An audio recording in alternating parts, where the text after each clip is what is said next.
Giang with Bella TV, and I'm joined today by the beautiful Andrea Lee Christensen. How are you doing today? I'm good. How are you?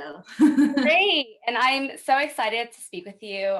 We were just talking. You look amazing. You're an actress and a writer and play Riley on Star's Power Book 2 Ghost. Can you tell me about how your journey and career started? I wanted to go to college for drama, so I went to NYU. That brought me to New York, and I graduated from NYU, auditioned and then got Riley, and it was amazing. So fun. It was like my first TV show and just such a pleasure to be on it. What was your inspiration to become an actress? Yeah, so I was born in Taiwan and I had done commercials there, but I had never really thought of it as a career because it was just something that like my mom sort of put me into. And then we moved to America, and I always grew up looking like, so she owns a hair salon and we get all these like tabloids, and I'd just be like reading them as a 10-year-old, like every day, like looking up to these people. But then when I was in high school, I did a musical for the first time and I was so nervous. But I finally got on stage and then like felt like that rush, that adrenaline of like how amazing it feels to perform. And so I caught the bug, and so I wanted to do it ever since. Do you have So any celebrities or idols you look up to? yeah, I mean, I think when I was younger, I really just looked up to like the quirky, funny girl. Like I loved Emma Stone. I love Jennifer Lawrence. But now as I'm older, I really look up to people that can take on a lot of different hats. Like I love Greta Gerwig, who's so incredible as an actress, but she's also a writer and director.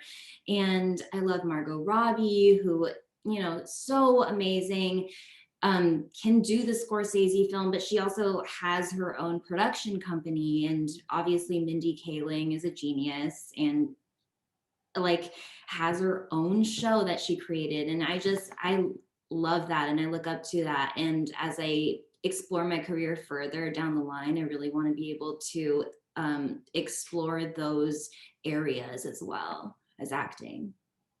That's amazing. And those are such great idols. I love everyone you named. You're also working on your own projects. And I love that you say that actresses, they wear a lot of hats. And I think Mhm. that's what makes a really great actress. So I want to talk about your Snapchat show, The Two Sides Unfaithful, that you star in. I love this series, as I was mentioning before. It's so modern and different. Can you tell me about the show and how you got involved in a series like this? Yeah, so I actually auditioned for season 2 of Two Sides, but they wanted somebody that really looked like they, were a lot younger. But thank God the director Hannah remembered me for season 3. So it was the middle of the pandemic, nothing was happening, everything was shut down. And then I got this audition, and like 2 days later, so my agent emailed me and was like, okay, can you do a call back in an hour? And I was like, okay.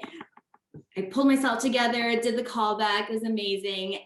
And then later that day at like 9 p.m., so we were entertaining guests also. So I had a few White Claws. And then at 9 p.m., they're like, okay, can you do another callback right now, like really quick? And I was like, okay, focus, Andrea. And then so we did that. And then like 2 days later, we were in Cleveland shooting in the middle of the pandemic. It was quite the ride, but it was so much fun. And I felt so lucky to be able to have work during the pandemic too. That's so funny. I mean, I bet you got a little bit of like liquid courage from the White Claw, I Yes. guess, just like spur of the moment, just like being yourself. And that's so great.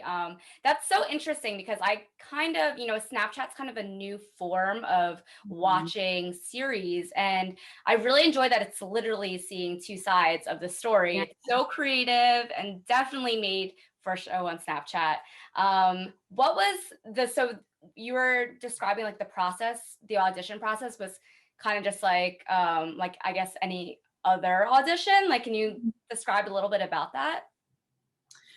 Like any other audition? What do you mean? Yeah, I guess like when you cast for like a show, right? So then did you, since it's working during the pandemic, were you Yeah. like screening the Mhm. audition on like a Zoom call? Yeah, Or yeah. So we had chemistry reads. So I read with Elisa and Justin, who play the other two leads during the in the show. And we were doing chemistry reads, but it's kind of hard to see like what your physical chemistry is going to be over a computer. But it was fun. Like Elisa and I just kind of like improved a lot after our scene. And I guess they could see that we were both like very gung-ho about everything and, you know, taking on rolling with the punches, I guess. And yeah, same for Justin. So he was in Taiwan or something at the time, and he like had to fly back. And so they couldn't get a hold of him all day, which is why the callback was at night.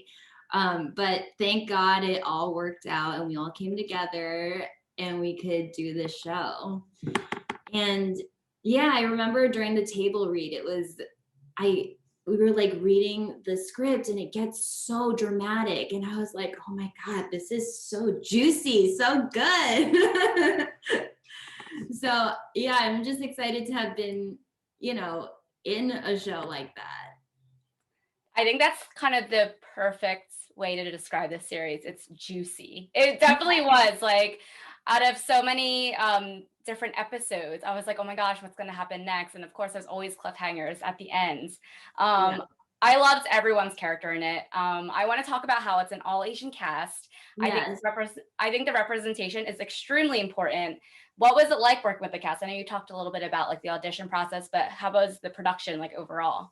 Yeah, it was so fun. So it was crazy because we had to get like 300 scenes in because everything's happening simultaneously. So like even when Elisa's talking on the top of the screen, I'm like texting or like emoting on the bottom, and everything has to be timed like perfectly. So they'd be like, okay, so she's talking on the top half of the screen, so you wait for 20 seconds before you start your scene.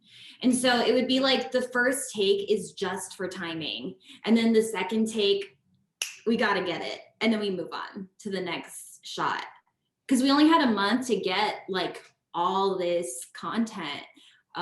So I felt like we had to really like come prepared to like bring our A game. And we were also block shooting. So like we had Lulu's apartment for 1 week. So we had to do all of the scenes in the apartment in that week. So it could be like one day she's crying. Like it's like the really dramatic scene after she lost everything. Next scene is like she's just coming home after like she met Mikey for the first time again. And so it was just like switching constantly. I felt like every day I had to be like ready to go, like ready to laugh, to cry, to everything. So I felt like it was really a good learning experience for me because I had never been asked really to do those things before. I thought it was awesome. It looked a lot of fun to be an actress in, and it's just such an interesting concept, you know, like the two sides and things are Mhm. happening simultaneously, and the viewer gets to see that, and it's insane, and I love it so much. Like I want to know, like, can we expect another series like this? I think they're planning to do more two sides, but I'm not sure if our specific characters are going to be coming back. Well, what other projects are you working on? Because I would love to keep following your work, and you're an amazing actress, so I love it. Thank you. I'm currently writing my own series.